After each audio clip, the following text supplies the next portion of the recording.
I'd like to introduce our speaker tonight, Ms. Kristin Hill.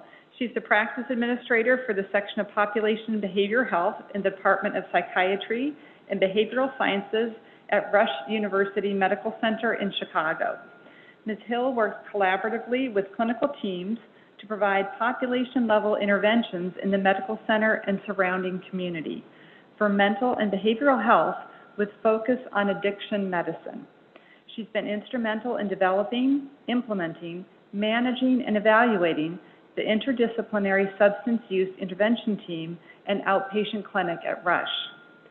She is passionate about improving the standard of care for community mental health and substance use, as well as providing comprehensive quality care to underserved communities. Ms. Hill holds a Master of Arts in Medicine, Health, and Society from Vanderbilt University and is currently pursuing further studies in medical education. Please join me in giving a warm welcome, warm NENIC welcome, to Kristin Hill.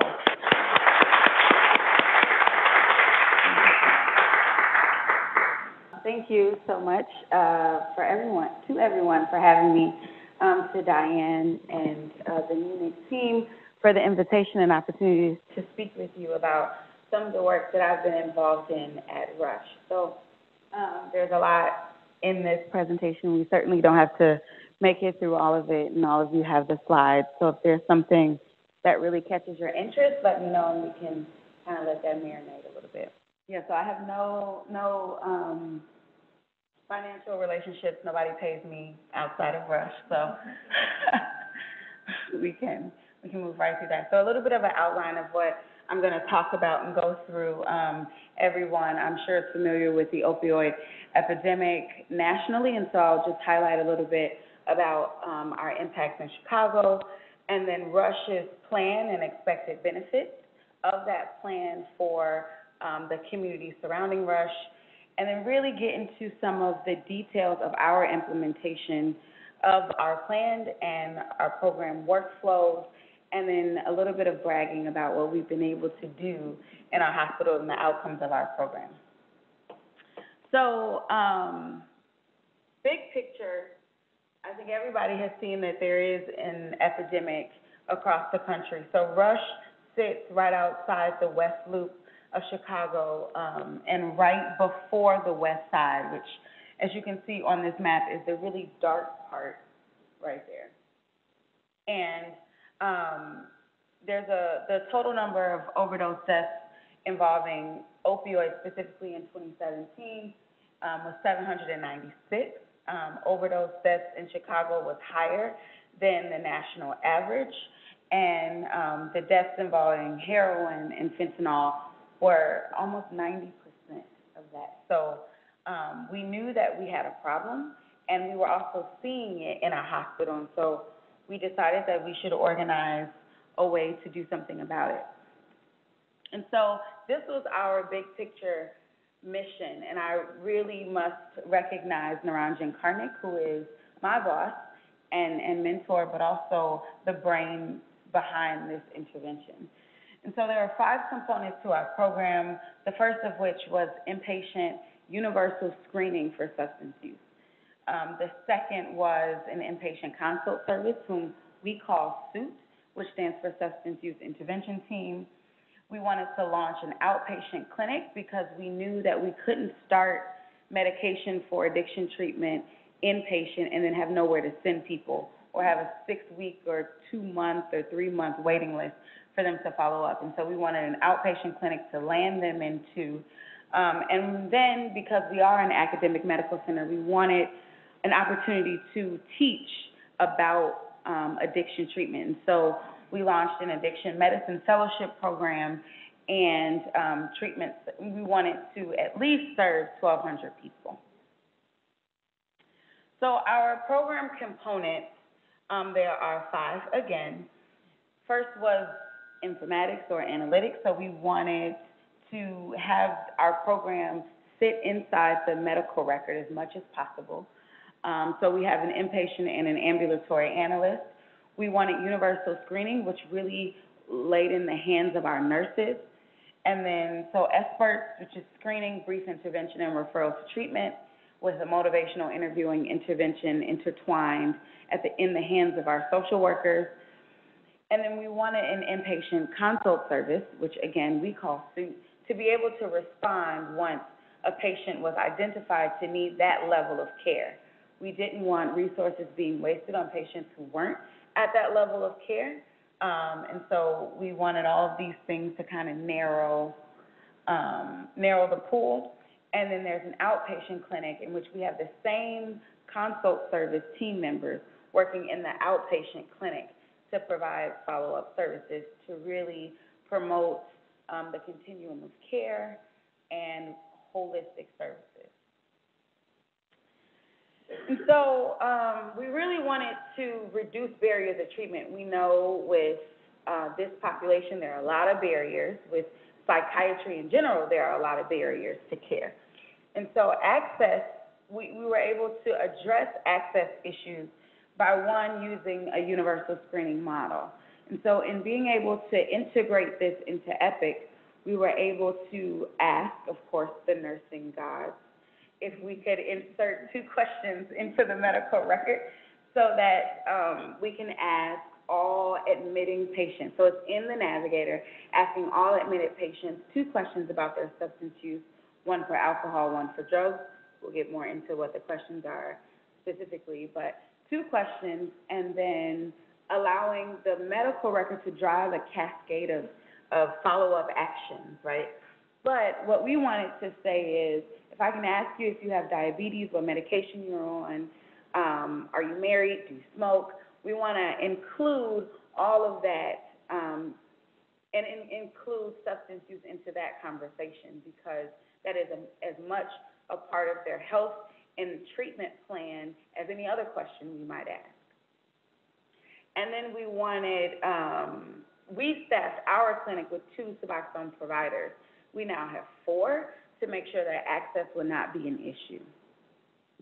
And again, another kind of minor, I guess not as publicized, but an important piece of our plan was affordability. And so we know that seeing a psychiatrist often requires a behavioral health carve-out in people's insurance plans. So one thing we wanted to do was use emergency medicine trained medical toxicologists to provide this in the outpatient setting, so that if a patient could be seen in the hospital, they can likely be seen by an emergency medicine physician, and that's what drops. That's who's dropping the bill. And so we don't have to activate people's carve-outs in order for them to follow up with care. For the naloxone distribution, we wanted to give it to patients, to their families, inpatient, outpatient, in the ED, and then also provide any staff, whether it's nursing, social work, or physicians with naloxone training and naloxone kits if they wanted it. So our universal screening in the EHR, why use an electronic medical record?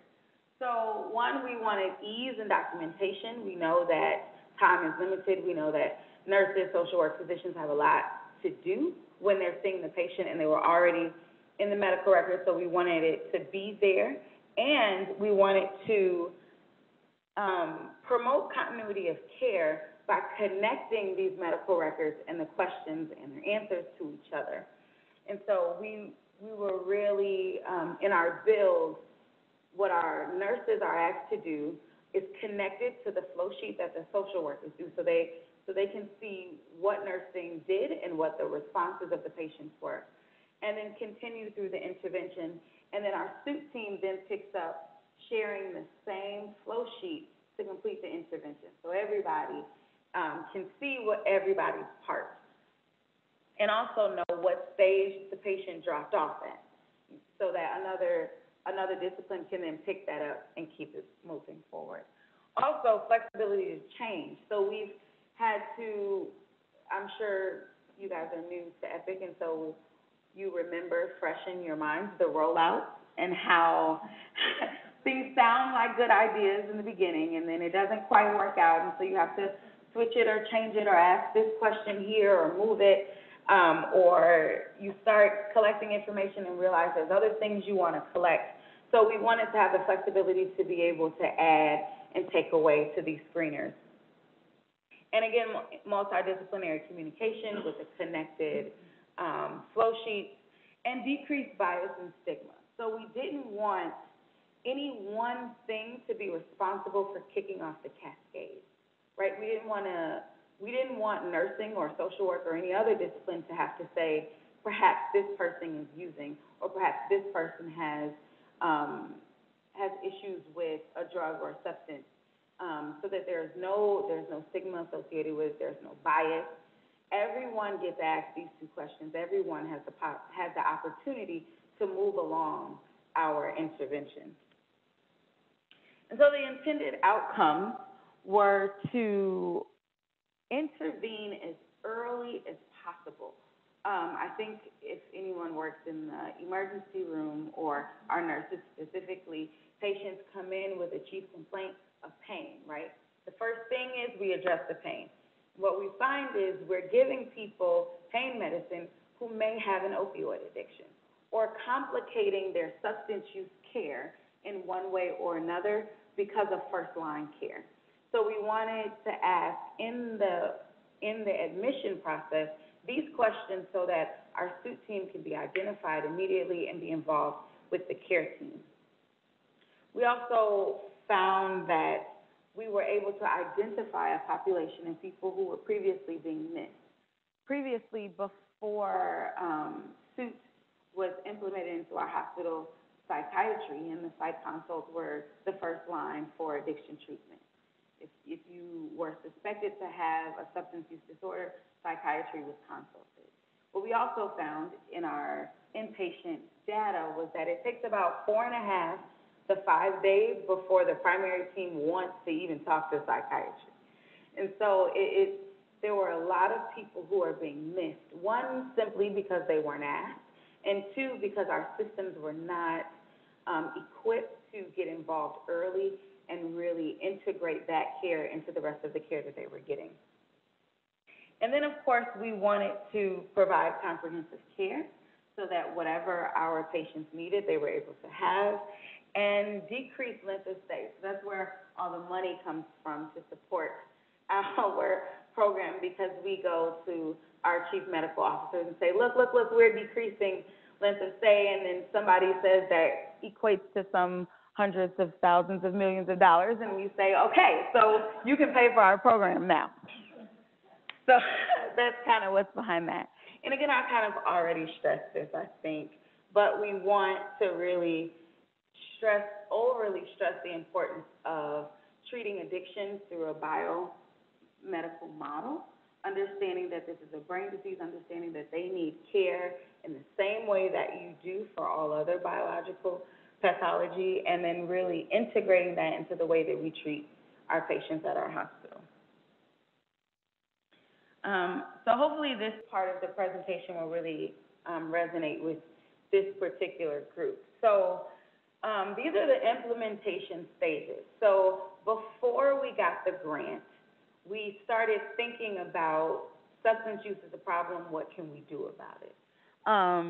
And the first and the most, I think, important part of this intervention is the fact that we have all of these people sitting at the table.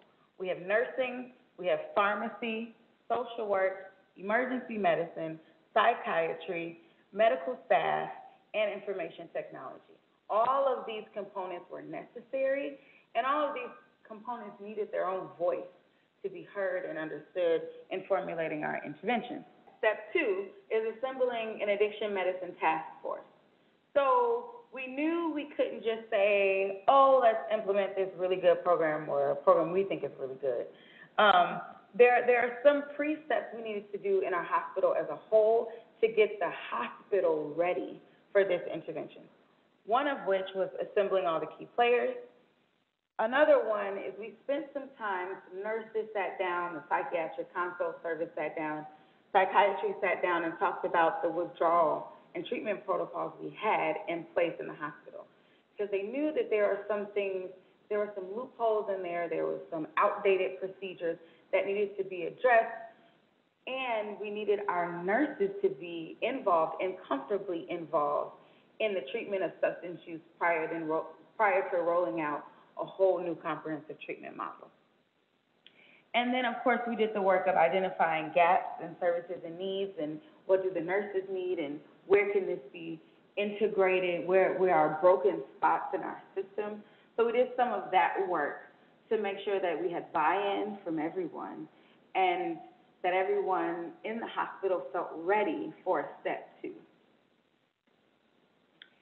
So then we need buy-in, right? Because with anything, we need money. So we needed a business plan. And my boss, Naranjan Karnik, who is a child psychiatrist through practice, but also has a very theoretical and business mind, was able to sit down and put together a business plan and really identify the components, how many, inputs, outputs, how many patients are we seeing with addiction, how many people will benefit from having this program. So we kind of put that together, and then we went to hospital leadership like, we have a problem here that we need to do something about. At the same time, we were kind of in a sweet spot where the Illinois Department of Health and Human Services were issuing these grants. And so we knew that if we could just get some funding from the state and our hospital to buy in, hopefully they'll chip in a couple $100,000, and we will be able to implement a program. We had a lot of support from quality improvement in the beginning, also because they were sitting at the table when we did our addiction task force. We needed data analysis and, of course, budget support. So once we received the funding and we knew the type of program we wanted to roll out, our next task was education and training. So at our hospital system, we have LEAP modules, which is an acronym. I can never remember what it stands for, but something about learning enhancement and something performance. But overall, it's an online learning system that we use. And so we put together a module about SBIRT and about what we needed each discipline to do. And so what are the 2 questions? When do I ask them? And when I ask them, what happens next? That was really what the gist of the LEAP module was about, with a little bit of information about what motivational interviewing is and what each particular discipline's role would be in implementing that intervention. Of course, we met with leadership, so we had to go to the leaders of nursing, inpatient nursing, and beg them to add 2 more questions to the admissions battery of questions. I think when we first sat down with nursing, they told us, we're already asking, I think, like 262 questions, right? And we're like, okay, so just 2 more. So we were able to convince them of that, and then Narcan training for our nurses, our social workers, and any other staff that were interested in receiving it, and motivational interviewing training, first and foremost for all of our inpatient social workers who had agreed to take on a piece of this intervention, and then for nurses, increasingly, I'll say for nurses now, like 2 years post implementation, but now we're kind of getting a little bit more buy-in, so they're interested in participating even more. And then there was another teaching component for medication-assisted treatment. So part of the work, I guess, of systems work is getting every part of the system involved. And so we just didn't want our physicians on our suit team to be the only MAT-waivered providers in the hospital, right? We wanted other internists to be involved. We wanted other ED doctors to be involved. We wanted to make sure there were as many nets in place to catch our patients as possible. And so we did a training for rush physicians, which I think we've done 2 and are still doing those periodically. We have an addiction medicine fellowship program, which is now ACGME accredited. So each year we have 1 fellow that comes in and works with our suit team in our clinic and in some of our community partners, providing addiction treatment. And then the state actually also commissioned us to do an opioid use disorder treatment fellowship program. And so this was really engineered to support the hub and spokes model that the state was issuing. We know that while there are a good amount and growing amount of waivered providers in Chicago and Chicagoland area, the state of Illinois has a lot of desert for treatment, specifically in addiction, and has been hit very hard. As urban as Chicago is, our state is predominantly rural. And so we have lots of interest on the periphery of the state to really help equip them to deal with substance use. And so we bring in, we're on our third cohort right now, planning for our fourth cohort. And so we bring in physicians from all of the counties in Illinois with a special concentration on rural counties to bring them to Chicago. We do a weekend immersion with them, teaching them about medication for addiction treatment. We make sure that they get their waiver prior to coming to the weekend immersion. And then we have a 9-month bi-weekly webinar series that follows them, encourages them, and supports them through their prescribing. And so as they continue to increase their patient loads, in these webinars we go through cases, we have didactics and all these different things to support their prescribing and help to better equip our rural areas with providers and knowledge for substance use. So this is just a little bit of a deeper dive into what we do at the different trainings. So when we have our MAT waiver training on campus, this is kind of what it looks like. And our substance use team are the ones who are doing a lot of the teaching. We also do a little bit on dual diagnosis. We have 2 actual clinics at Rush. One is the SUIT team's clinic, and the other is we call RAMP, which is Rush Addiction Medicine Program, that is specifically in the Department of Psychiatry for dual diagnosis. And so this is the fellowship program and the weekend immersion and webinar online program. The next part of this will really dive deep into what it is exactly that we're doing at Rush, what it looks like, what are the components, and the roles of everyone involved. So our program spans from inpatient nursing to social work to consult service to outpatient. And so our nurses are responsible for kicking off the cascade with 2 questions about substance use. One is gender-based, based on the national drinking laws. It says, in the past year, have you had 4 or more for women and 5 or more for men drinks in one day? And also in the medical record, you'll see it has an example of what is a drink or what's considered to be a drink to help our nurses to have this conversation.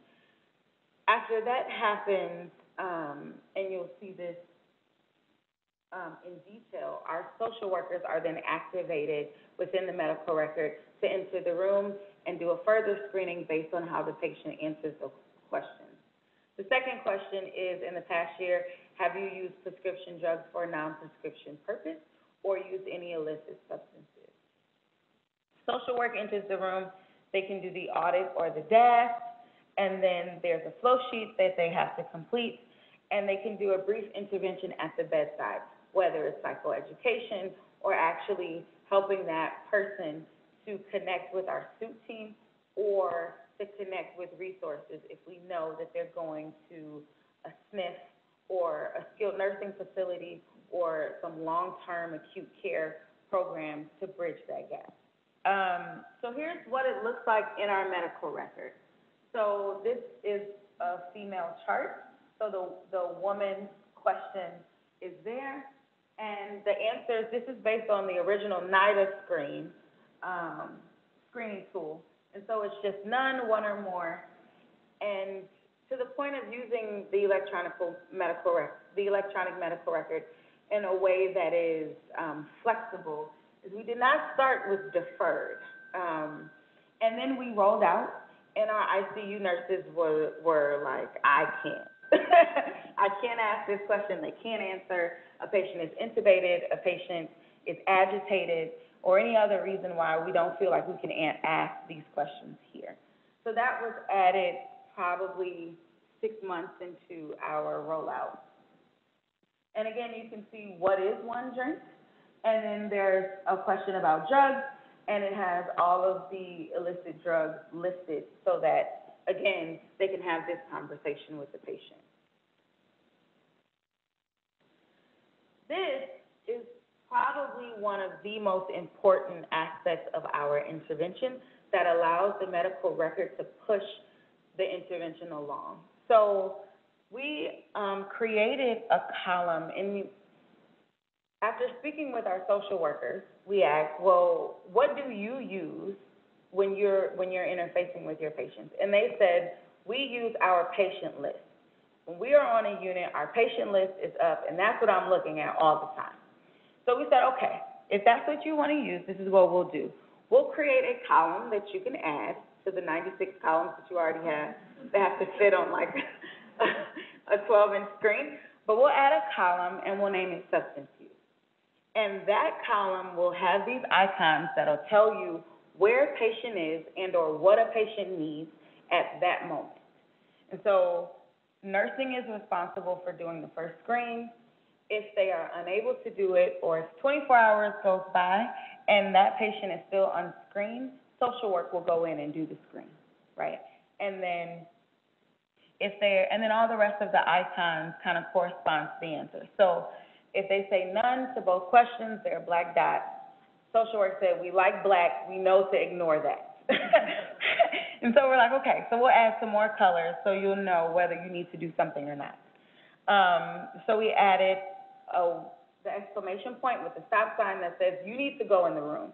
They answered one or more to one of those questions, and they need your intervention.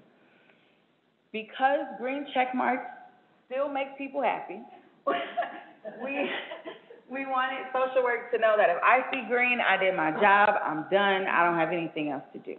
So that means that the patient, they went in, they did a bedside intervention, that was all the patient needed, and they're done. We have 2 exclamation points that says, Sue, you need to go into the room. This person has harmful or severe use or daily use, and is interested also in speaking with somebody about it. So our suit team similarly has this patient list up for all the units, and they can see where everybody in the hospital is. And then the yellow dot, which we added last, is the screening deferred. So for whatever reason, nursing couldn't do it. For whatever reason, social work couldn't do it. Then that remains yellow. We also, it is common, as you know, in nursing for patients to move from one unit to another. And so again, in the beginning, we didn't think about that, and the medical record would zero out every time a patient switched from unit to unit. And so that was another thing we had to go back to our informatics team and say, no, we need this to stay so that we don't have to do duplicate work, and so everybody knows kind of where a patient is. And if they're deferred in one department, if they're deferred in ICU and they step down to GMS, then we know we can do it now. So those are the icons. And then this is where it lives. So this is the admissions navigator for nursing. As you can see, there's a lot of stuff that nurses do. And so we put this right under the psychosocial spiritual section and right before discharge planning, which is totally amendable. So if nursing says they want it somewhere else, we put it in our needs assessment at the request of nursing. But again, that's totally at the request of your own team. And so this is kind of a snapshot of what our social work navigator looks like. And so if you know Epic, you know that everybody has a different navigator. And it's not always easy to communicate across navigators, right? When a social worker logs into Epic, they don't see a nursing screen at all. So what we did was we put the RN substance use screen as a tab in the social worker's Navigator. So they know whether or not the questions have been asked, and if they need to ask them, they can ask the questions for the nurses, and then it'll populate in the nurses' Navigator as well. And then there's the alcohol use disorder identification test, or the audit, which is a battery of questions we ask. And this is just really to understand the depth of use, the frequency of use. Do they feel like it's a problem? Is it interfering in their life? Some functional questions about that. So that's there, and then there's so that's the audit, and that's the DAS. So again, this was at the request of social work so that they could ask questions and really get some information about how severe is their use and do some risk stratifying so we know who needs to go to social work or who needs to go to the suit team and who can stay with our floor social work. And so these questionnaires tally to a number, and then that auto-populates at the bottom for them. So they know, and this was actually important in generating the icons. So we said if there's a score over 10 or over 20, we know that a consult can automatically be generated and telling our consult team to come see the patient. And then, because we can't get enough of documentation, we made a flow sheet. So a lot of the documentation and the questions in the flow sheet actually were motivated by reporting that we had to do to our state. So in order to support our grant, the state, as I'm sure you know, requires that you report a lot of different things to them. And so we couldn't, there was no way for us to say, you know, we need to know after all this screening has come, who went to this kind of facility and who got this and who went to this type of clinic. So we asked our social workers and our suit teams to aid us in that. And so the other referral line that you see, those were based on what we had to report to the state.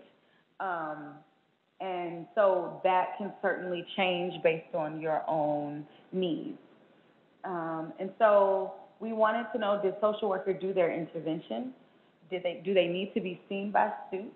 Are there any other referrals that went with what you gave them in your bedside intervention? And then the suit team comes in, and every part is labeled so that people don't feel like I have to do other people's work. It becomes super important to say, this is all you have to do, and somebody else will pick it up. So then suit comes in and provides some information about exactly what drug they used, whether it was Vivitrol or Suboxone or buprenorphine or naltrexone, whatever they used. And also we're able to indicate whether they did an induction at the bedside or whether they just used it to treat withdrawal in order to help facilitate the patient's movement into treatment. So we're able to delineate that there. And then was the suit consult complete or did the patient decline? So then a little bit about our outcomes.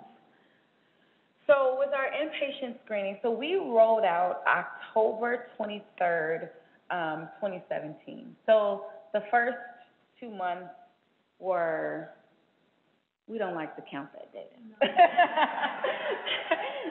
We're the startup, right?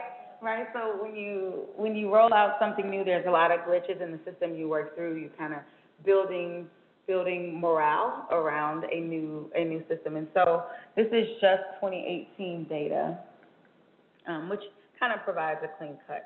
So our inpatient population for 2018 was over 35,000 patients, and then we were able to screen over 30,000 of those patients with the 2-question screener. So nursing did an absolutely incredible job in adopting our intervention. And then from there, so if you remember the screening questions, it was, you know, over the course of a day, did you have 4 or more drinks? For patients who choose to tell the truth, right? You know, it cast a wide net, and that was done intentionally because we didn't want to leave anybody out. We didn't want people to feel like, we also wanted the opportunity to say, hey, you shouldn't really do that. You know, maybe you don't have a substance use disorder, but you should really think about how many times you're drinking, you know, more than 5 drinks in a day. But then you get the answers of, yeah, but I was at a wedding, or yeah, but I graduated, or yeah, but, you know, so all of those excuses were able to, you know, to fall through, and social work then only has to pick up a fraction, right, of that. And so the 87 to 19% was intentional, right? One, to create awareness around substance use, but also to help to stratify and really identify people who need further care. So social work came in and did almost 6,000 audit, DASC, and brief interventions. And then the brief interventions specifically, so more than just doing the audit and the DASC, but also having a conversation with the patient, giving them resources, that was the brief intervention, and that's 1,400. And then over the course of this year, our SUIT team did 880 consults. So 880 individual patients saw the SUIT team, and 153 of those patients were inducted into treatment. So they received buprenorphine for the first time, or Vivitrol, and were able to start treatment that year. So this is something that we're very, very proud of, for a lot of reasons, but for being able to impact, right, the patients that are coming through, patients that we were already seeing but weren't doing anything about. And then on the outpatient side, so our outpatient clinic, we took our first patient December 7th, and I was both the front desk and the MA that day. So I've done my fair share of drug screens and checking patients in and out. But in January is actually when I was able to hire a nurse and an MA to really get our clinic running. So in this year, we had 1,430 appointments. As you know, in psychiatry, right, we have about, at Rush in psychiatry, we have about a 50% show rate for appointments, right? People make them, they get on wait lists, they wait 3 months, they don't show up because they don't need it anymore, they don't want it anymore, they've gotten care elsewhere. So we are happy about our 70% show rate for completed patients' appointments. And so in our clinic, we have 4 half days of clinic for medication management. We have 1 half day a week for psychiatric follow-up for patients who are getting addiction treatment. And then we have a licensed clinical social worker that does therapy and case management 5 days a week. And so there were 515 completed medication-assisted treatment and psychiatry appointments, and then 451 therapy appointments. And what we try to do in our clinic, if a patient is coming for their medication-assisted treatment, then they also see the social worker. So we try to bundle appointments so that people are coming one time and seeing all the providers that they need to see. We also have a pharmacist in our clinic that does naloxone training with the patient in between appointments or during their appointment with them and any family member that comes with them that would also like to get trained. And then in our outpatient, we also do MAT induction. So our emergency room, ironically, was one of the last units to come into our intervention for a whole host of reasons that could probably another talk on another day. But, and so patients also do get inducted outpatient, whether they were inducted inpatient and are getting read, or they're coming to us through another channel. Our clinic, though, is protected and mostly just fed by the inpatient service. Because what we found is if we open this clinic up to the public, how do we stop our clinic from being like every other clinic in the city that doesn't have capacity, right, for immediate acute follow-up? And so here's where all the money was made, or funny money was saved, because it's never really real money. But what we found was length of stay. So we know that's a huge metric in patients. There's a lot of money that goes into keeping a patient in a room. So what we found, we looked at all of the patients who had a secondary diagnosis for substance use disorder, and whether they got a consult or did not. So for the patients who didn't, whether they declined or somehow they didn't get screened, or they were in a unit that didn't get screened, for whatever reason they didn't receive a consult but had a secondary diagnosis, their stay was almost 2 days longer than patients who did receive our consult. And there are a lot of factors that go into that. So I won't say that we'll take all the credit for that, but part of that is our suit team is eager and ready and present and there to get involved with a lot less stigma than involving psychiatry. And just the hesitation of providers to consult psychiatry. We kind of get over that barrier as well. And then 30-day readmissions is something that we're also tracking, because we know patients with substance use disorders often readmit frequently. And so we are hoping that our involvement can help to reduce some of these 30-day readmissions, especially if we can get them to follow up in our outpatient clinic. And that's all I have.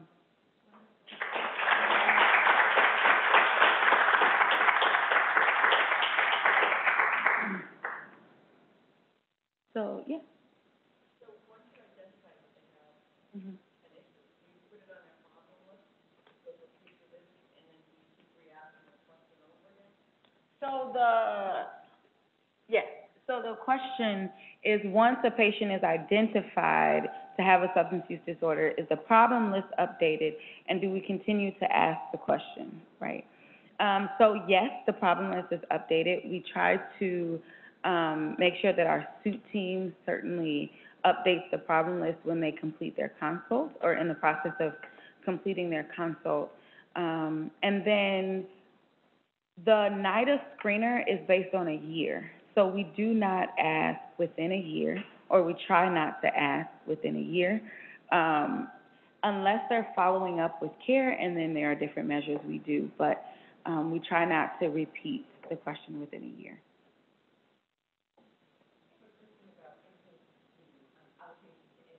Mm-hmm. Mm-hmm. Mm-hmm.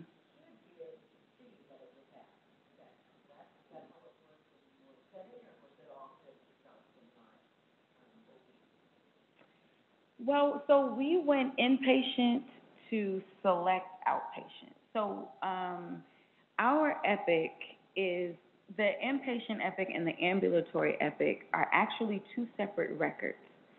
And so we haven't really, we're just now rolling out to some outpatient clinics. So we'll see if we're able to connect them. But our primary focus, and I didn't repeat the question. I'll repeat it in just a second. So our primary responsibility was allowing all inpatient involved to be able to see what was needed or where the patient was. And then our outpatient clinic staff are also on this inpatient team. And so they are already familiar. They round every morning on new consults, and then can see the inpatient record. But actually in EPIC, the inpatient record and the outpatient record are separate records for every patient. Yeah, so when you said about the inpatient admission, so if somebody was in the ED but not admitted, they wouldn't get the question at this point in time.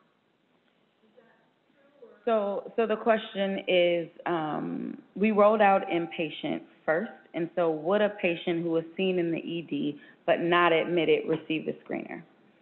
So initially they did not. So we put the admissions, we put the substance use questions in the admission navigator for nurses everywhere.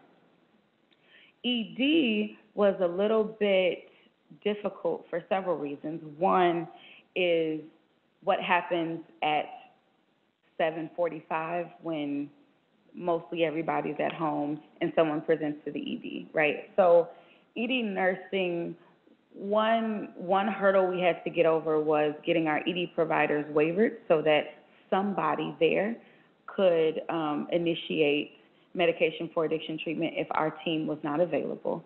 And also, it was a little bit more difficult for their social workers who have to do a lot of other things to take this on and do the screening. So it was a relief for those who were admitted. And then we were actually kind of focused on patients who are not admitted, can social work be as involved? And so nursing was actually the last to be added in the ED specifically. Mm-hmm.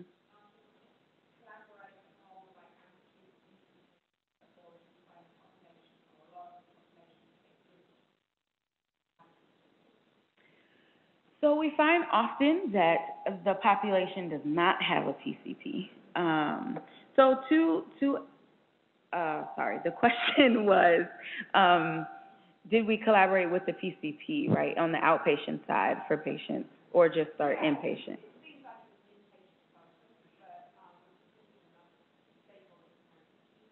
Mm-hmm. Mm-hmm. Right.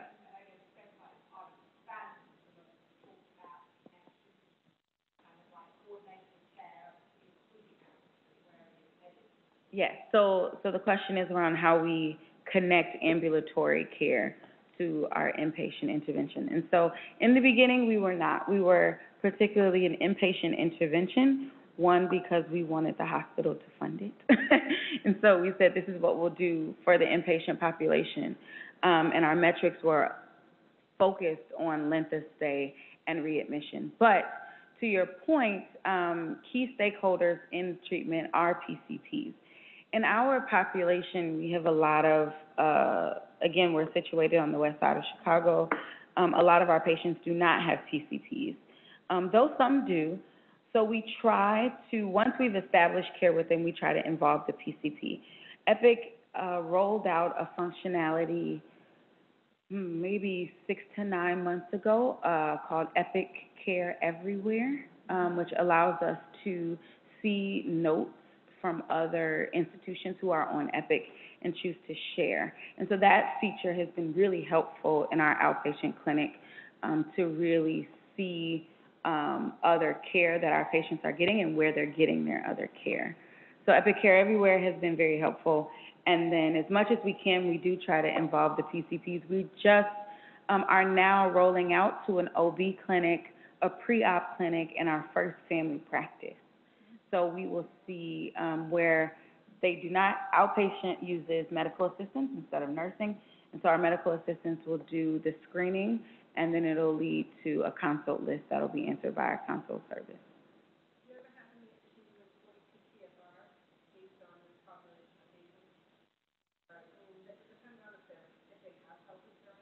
Mm-hmm.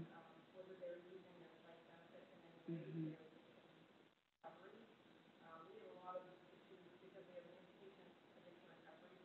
Mm-hmm. Right.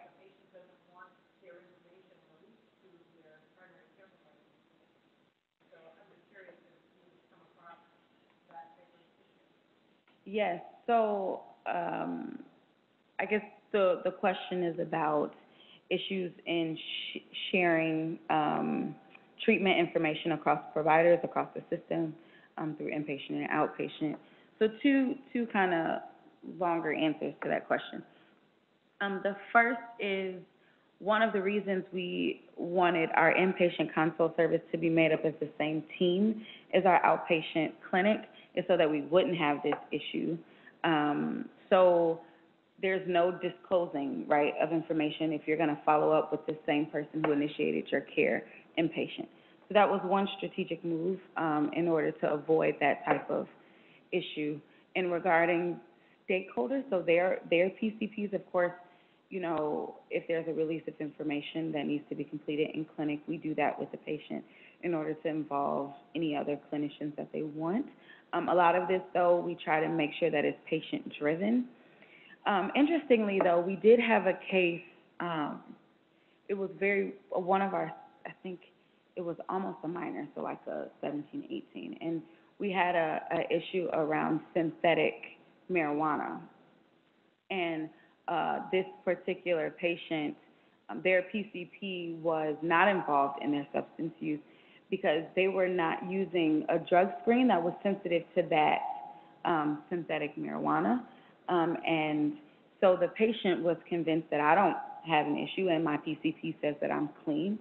And so we couldn't just call their PCP and say, wait, no, you need to test for this, this specific thing. And so there's been few cases like that where we feel like the health of our patients are at stake because of our limitations in what we can share or who we can get involved in their care. But for the most part, we really don't have many issues. And then in response to the behavioral health carve-out part of your question, that is why we use emergency medicine medical toxicologists, so that when we follow up outpatient, people are not having to use carve-outs that they don't have to be seen in our clinic. Ooh, okay.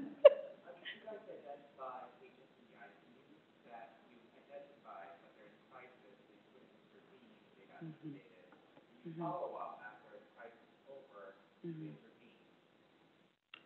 So part of that, okay, so the question is about intervening on patients who are identified in the ICU but are not able to engage in treatment at that time.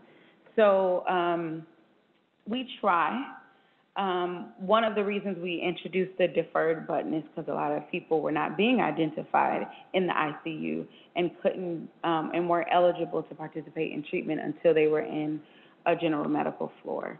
So our social workers, they are all connected, and so they are talking to each other, right? Like, this patient is going downstairs, can you see them? Our consult service also has a social worker, and so if somebody pops up as positive in an ICU, she can follow anybody in the hospital anywhere. And so our inpatient social worker, the inpatient social worker on the SUIT team is able to bridge across the hospital for us. Okay, and then we'll come.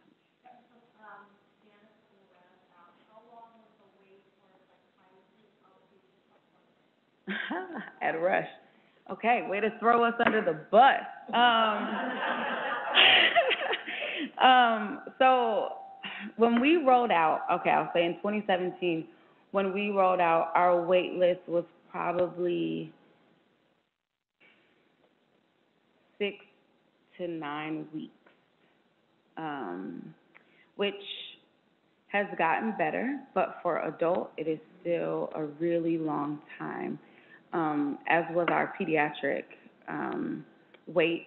Now I think we're probably at 3 to 4 weeks for a psychiatry follow-up, but that was for Rush Department of Psychiatry, right? For our SUIT clinic specifically, there was no wait, right? So patients, which is why it was designed. So if a patient was identified in the inpatient screening service, they went straight to the SUIT clinic and could follow up the day of discharge or any, we had clinic for a half day, twice a week.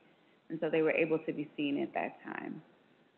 And now it is still, now that we have 4 days for medication follow-up, there is still no wait list.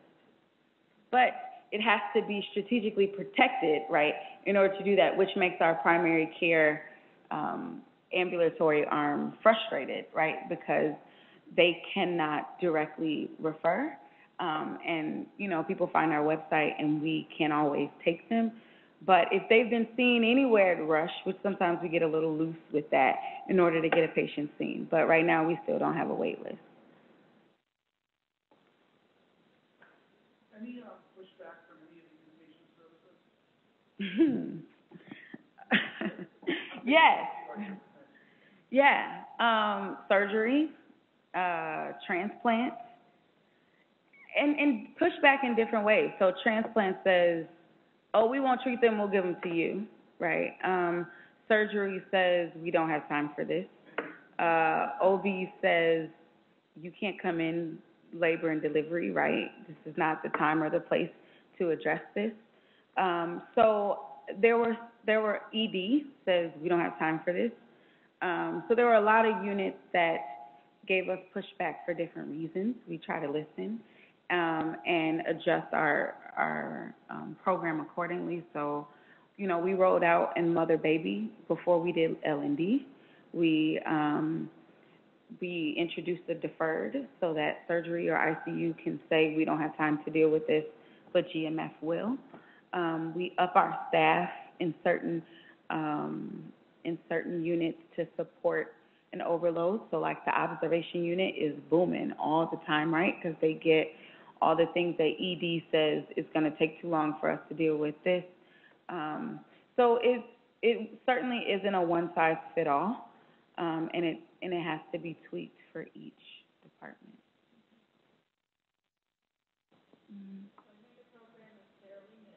Mm-hmm. Mm-hmm. Oh, thank you. Are you looking at long-term results as far as longevity of cleanliness of the patients? If they're evaluated in patients that are followed by the clinic? Mm-hmm. Are you looking at the length of time for relapse? Yeah.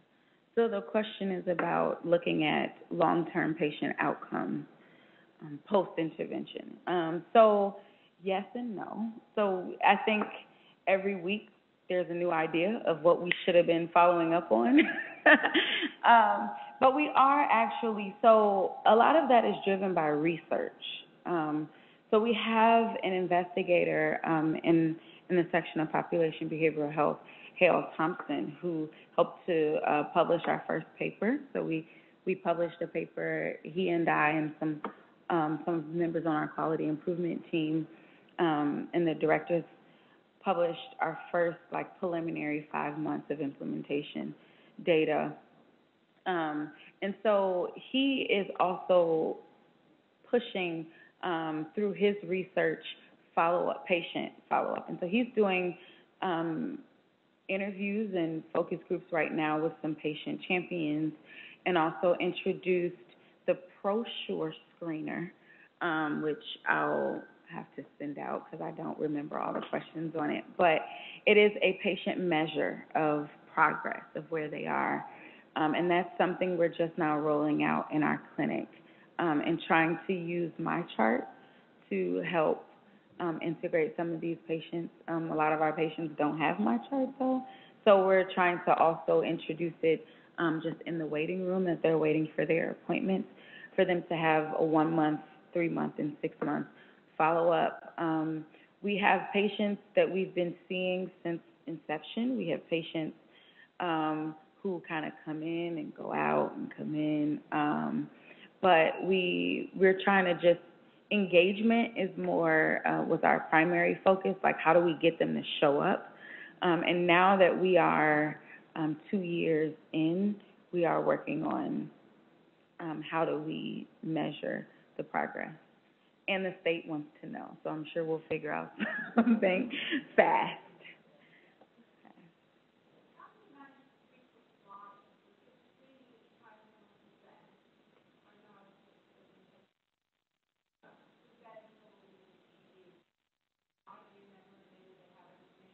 Mm-hmm. Mm-hmm.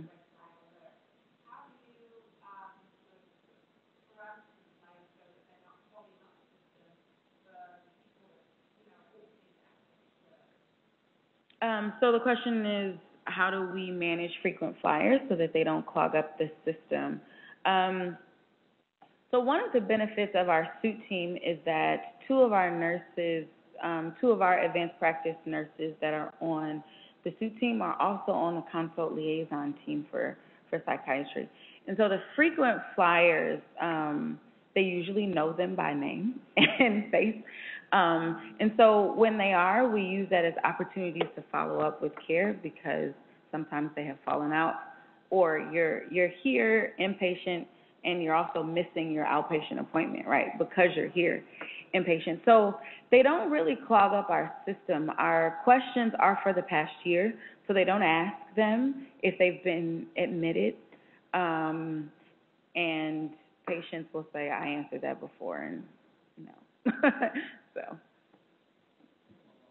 So have you done any research on what the principal diagnosis of patients who go through the program are looking for?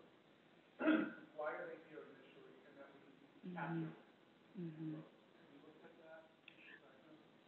So the question is, have we looked at principal diagnosis of patients who often screen positive, right? So initially we did not.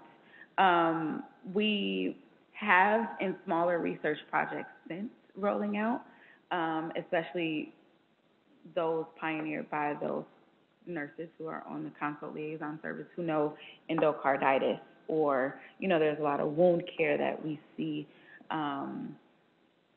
There are patients that are high risk, but we don't change our screen in any way to target those patients, but we do see some common things. Mm-hmm. What was your biggest challenge in launching the program? Okay, so the question is, what was our biggest challenge and greatest success? I think our biggest challenge was ED. Still a thorn in our side. I guess really in implementation, it was buy-in, right?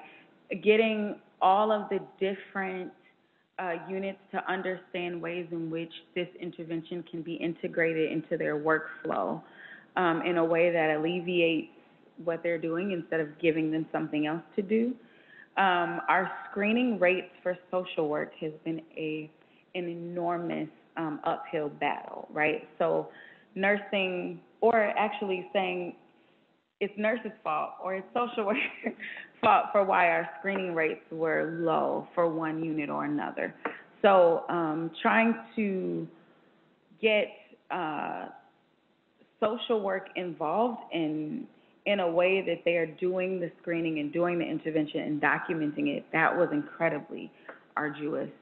And our greatest success, I would say, would be our consult service in general. So SUIT as a whole, I think, has been incredibly successful in getting the word out across the hospital and getting involved in every aspect of the intervention. So everybody knows the SUIT team, and they are able to intervene on patient care, to follow the patients across the hospital, they've built partnerships with Haymarket and with all of these local FQHCs and local places in which our patients are referred or seen.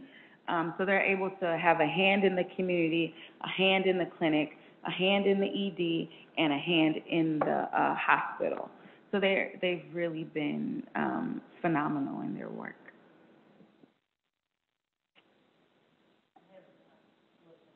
Uh-oh. You mentioned that nursing has like over 200 days. Mm-hmm. Mm-hmm. Was there any consideration of putting this into the physician workflow? Okay. So the question is, was there any interest or attempt to put this intervention into the physician workflow? So I'll put on my political hat and say nurses would do it the best, right? And we knew that if we had to wait for the physician to get into the room and remember to ask this question, it would probably be too late. And we also knew that nurses were already dealing with this and seeing this all the time. And we also know that sometimes nurses have to advocate for our patients to be seen by psychiatry, or sometimes addiction treatment is not the first thing on their mind. And so by the time they get around to it, sometimes it's too late, or the patient should be discharged, or so we wanted, part of this intervention really, one of our co-directors is actually the AVP for psychiatric nursing at the hospital and ED now, Fred Brown, and he was really like, this is nurses' problem to solve in some ways. And we really also wanted to stress interdisciplinary involvement. So we wanted nurses, social work, nurse practitioners, pharmacists, and physicians to all say, this is all of our responsibility, and we need the eyes and ears and hands of nursing, right, to go with the brains and the orders of physicians, to go with all of the hands and feet of the social workers to get this done.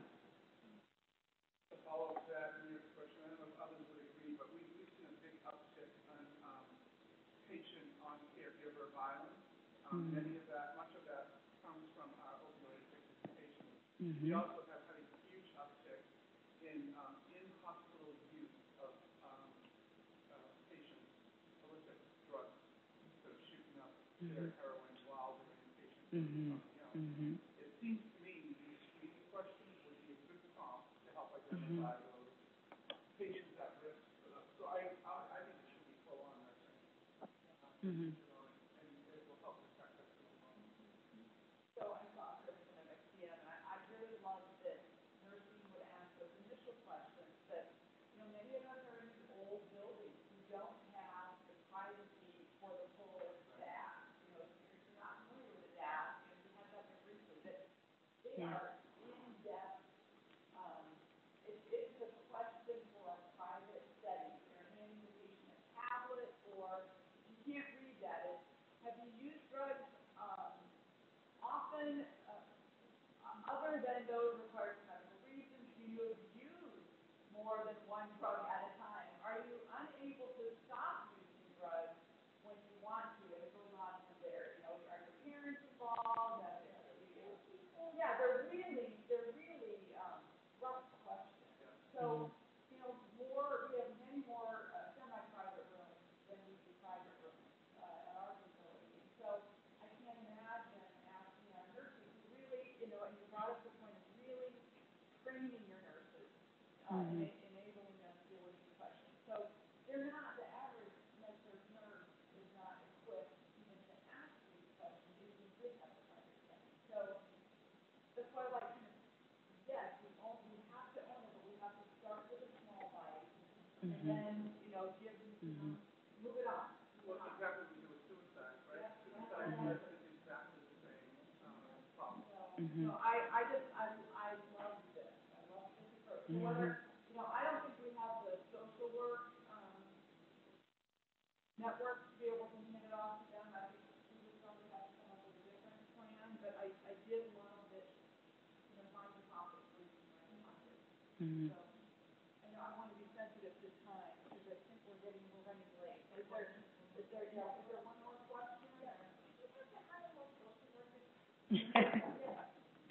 So we actually talked about this earlier. So in our original suit team model, we were going to hire 3 to 5 social workers to cover the whole hospital and do this, the second layer of the intervention. When we talked to hospital leadership about it, Vanessa Stacks, who is like at the highest level over our social workers, said, no, our social workers will do it.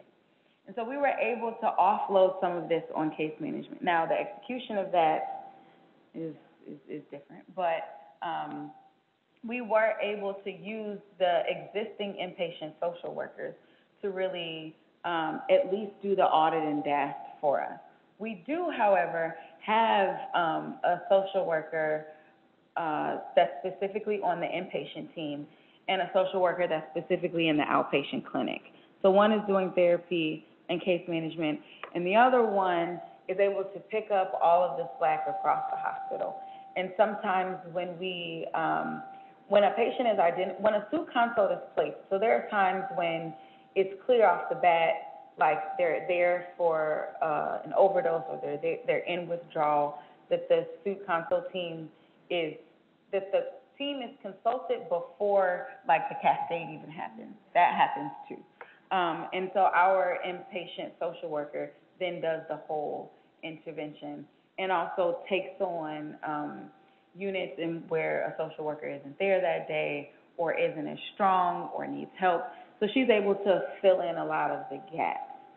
So if you're doing this, I would say you definitely need the social work piece, because if you don't have it, then it's too heavy on either side for the nurses or the physicians, which means they won't do it most times.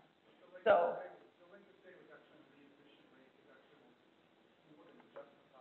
exactly, than a social worker. Yeah. Okay, well, thank you all so much.